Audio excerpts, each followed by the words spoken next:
Chicago Fire Season 14 Episode 13 Review. Crews steals the hour as the teams deal with a traumatic event. It's the moment we've all been waiting for, as Chicago Fire and the rest of the One Chicago universe return with a 3-hour crossover event. Just like many others, the crossover is a true one, with all teams working together throughout the 3-hour stretch. That being said, you can still feel the transition from Chicago Fire to Chicago Med and then to Chicago PD. Haley Upton has not been forgotten about for Chicago Fire fans. It could seem odd to start the crossover event with a lot of focus on Chicago PD characters. However, we've come to know them all through the One Chicago crossovers, even if you're not like me and watch all 3 shows every single week. Chicago Fire Season 14 Episode 13 Review. Crews steals the hour as the teams deal with a traumatic event. The first responders are all intertwined in each other's careers and lives, and we see that immediately with Haley Upton's return. It doesn't take long for her to confirm where she went after the Chicago PD Season 11 finale, and her joining the FBI made a world of sense. After all, she matched OA's energy throughout the Chicago PD/FBI crossover so well. It wasn't getting to know where she went that stood out, though. It was learning that people knew.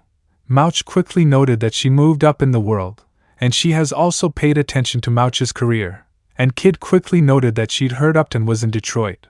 These people have become family over the years, and we're reminded of that with just this small bit of dialogue. Also, having Mouch and Kid there, making it clear to Pascal that they already knew Upton, made me smile. It cut out a lot of unnecessary explanation, which would have been the case if it had been someone like Vasquez who did the meet and greet.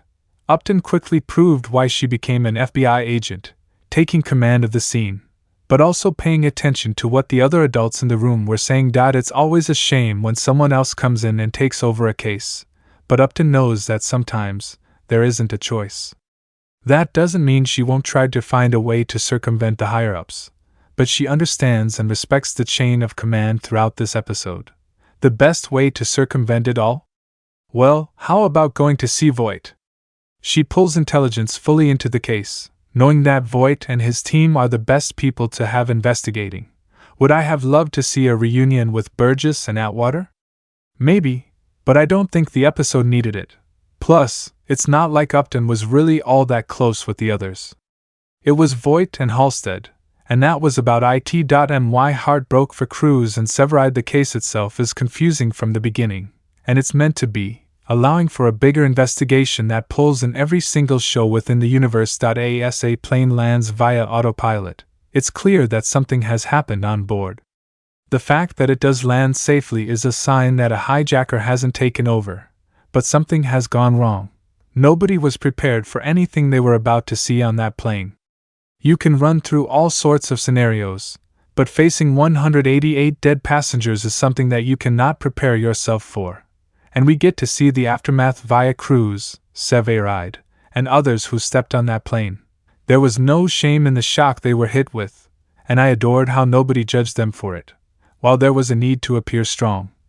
Kid made it clear to Macy that she would be shaken by what she was only hearing. Crews, who steals the hour, is far more shaken than Severide, and I think some of that comes from experience and current life events. They have both seen terrible things. But Crews is a father. Sure, Severide has fostered, but he doesn't quite have the family that Crews does, and while Crews doesn't say it at first, you know that he's thinking about his family as he looks at everyone on the plane. Fortunately for him, he wasn't the one to walk up the plane.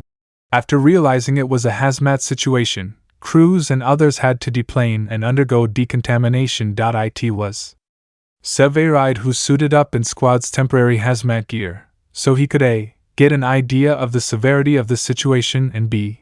get the black box that would offer a look back at the events that happened. He walked past the elderly couple holding hands, the child with his headphones around the back of his neck, and the babe in arms.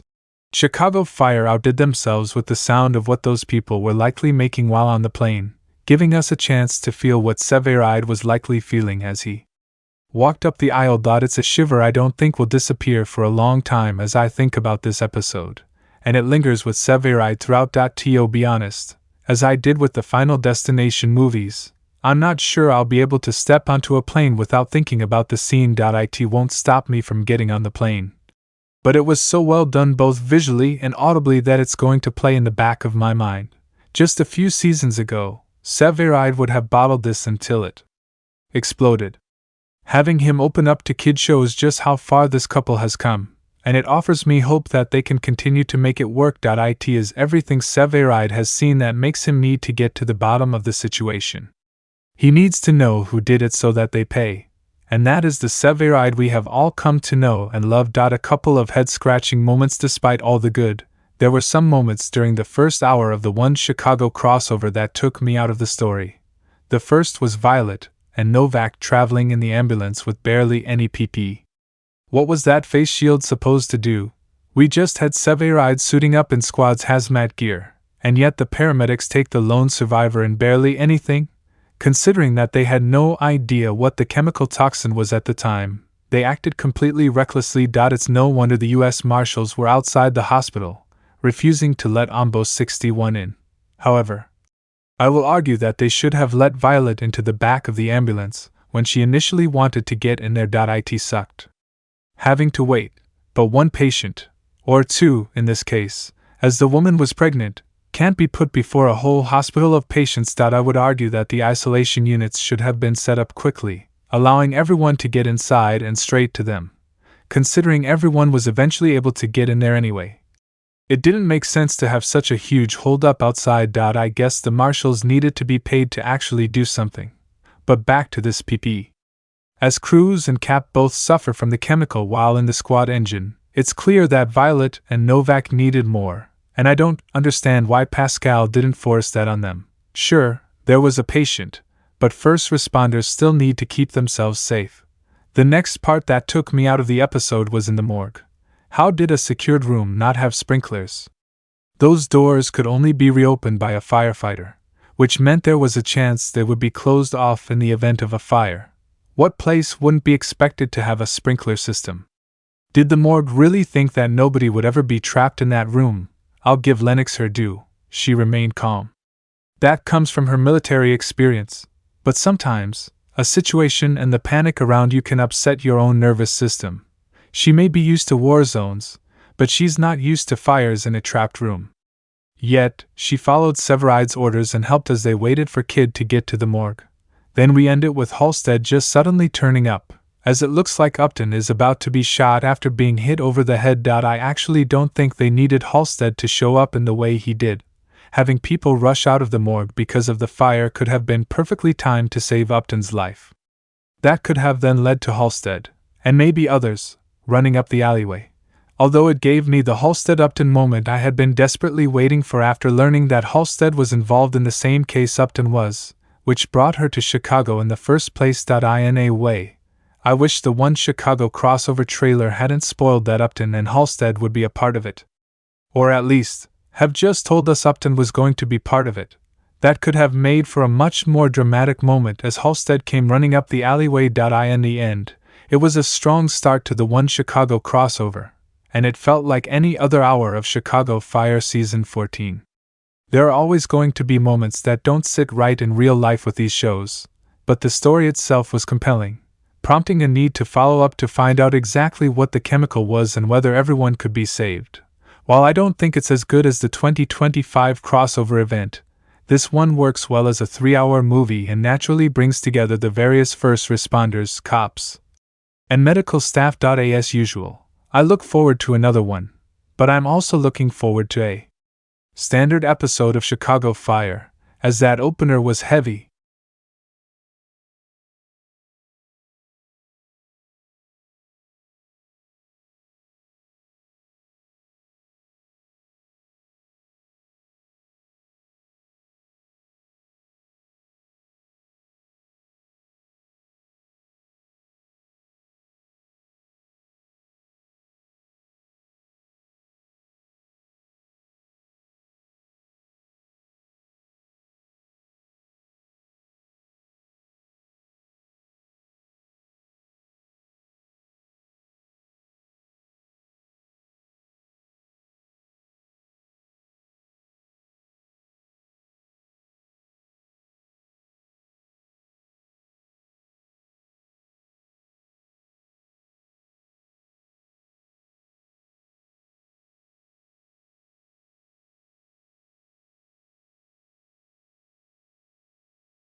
Please don't forget to like, comment, share, and subscribe for more videos. Thanks for watching.